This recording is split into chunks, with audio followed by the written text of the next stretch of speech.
Sean and I do a lot to teach you guys how to grow your YouTube channels, but should you really listen to guys like us? And when should you not do what we tell you to do? It's coming up.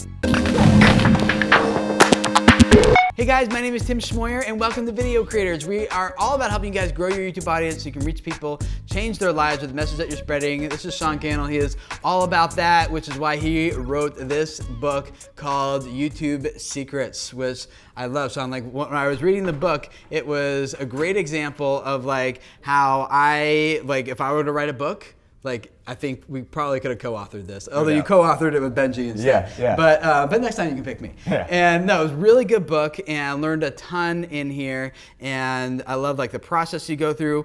But I really love what you did actually in the end. Is you talk about chapter 13, and you get to the end, all these great tips, resources, ideas. Here's how you grow your audience. Here's how you reach people. Here's how you make money, everything, A to Z. And then at the end, you kind of take what it felt to me like a hard right turn. And I loved it actually, because you say this. Up to this point in the book, we've given you a framework for success on YouTube. We've given you specific tactics and strategies to help you grow, but we never want you to get the idea that there is one set way to build your influence on YouTube. What do you mean by that? Yeah, I think that what can happen is we can get really myopic around different ideas, concepts, and strategies, and we can almost get in a rut and we can get stuck. And I find myself in that rut. I start making content in a certain way, and I can realize I can feel limited. And one of the things we've realized is that YouTube is actually kind of like a blank canvas every single time you press record.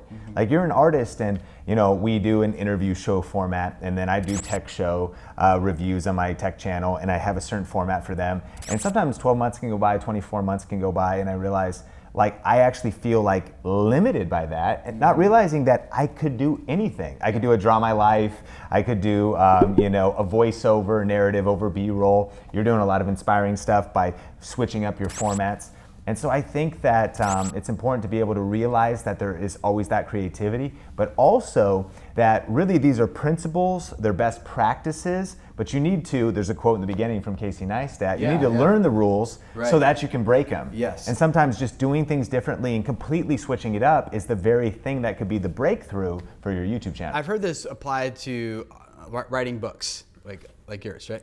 Where it said that the best authors are the ones who read the most books and learn all the rules of grammar and writing, but when they make a really good piece is when they actually break the rules. But you can't break the rules intentionally and strategically if you don't know what they are nor how to follow them in the first place. So I think it's important, for what you're doing, what I'm doing to teach you guys, here's how you grow an audience, and this book is a great overview of how that works, and then learn these things and then be no, we're going to do it different. So you used a couple examples in here. I do, but I actually want to even add an analogy that's not in the book, and that is I heard about jazz musicians and how they practice. Now jazz, I'm not a jazz musician, but jazz is known for being spontaneous, creative, going in all kinds of crazy directions, being able to be very creative, long-form content.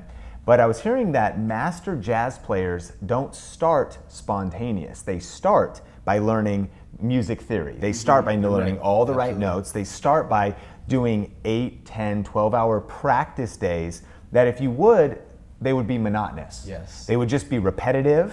They might even be boring. And I think that sometimes the mistake, though, is that people can fall into the idea that, well, creativity just means just being random. I'm just gonna go out there, I'm gonna do something that's so different, it's never been done before, and that just might not work, because if you don't learn music theory, you're never gonna have music that's pleasing to anybody's ears. And so that's why we wanted to share some of the best practices, foundational truths, and this is why everybody watching should go through the YouTube Creator Academy. This is why everybody should learn how YouTube works. Once you learn those things now, then you're in a position where, like a jazz musician, you can get up and be spontaneous. They'd be like, wait, you didn't practice for that? You're like, well, or you didn't write that down, or you didn't plan that out. You're like, well, I didn't plan it out, but I've been practicing and learning the best principles and practices for maybe years. That's positioned me to kind of freestyle and be creative. Yeah, absolutely.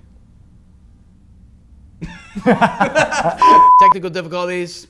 Sorry, but we're back. So one of the things that you do in your book is you're not actually just telling people stuff. You're actually helping them figure out how to do this themselves. And so the book actually gives a great series of questions that you should walk through to determine, like, how can I find my uniqueness? How can I learn these things and then break them to do, like, to break out on my own channel and things. And so I think that's something like I've been experimenting with, because I think that's why this chapter resonated with me, is like trying to figure out how do I tell better stories, and how do I wrap education around narrative, and how do I like do a lot of those things that like are totally foreign and new for me to like explore. And so even me like trying to like reading this and being like, yes, this is so true. This is like important. This is what I'm trying to do, and what I know a lot of you guys are doing too. So if you want to go through that whole process with Sean, you can check out this book, YouTube Secrets. Put a link to it down below, and also if your YouTube channel, you can go to as well. That's right.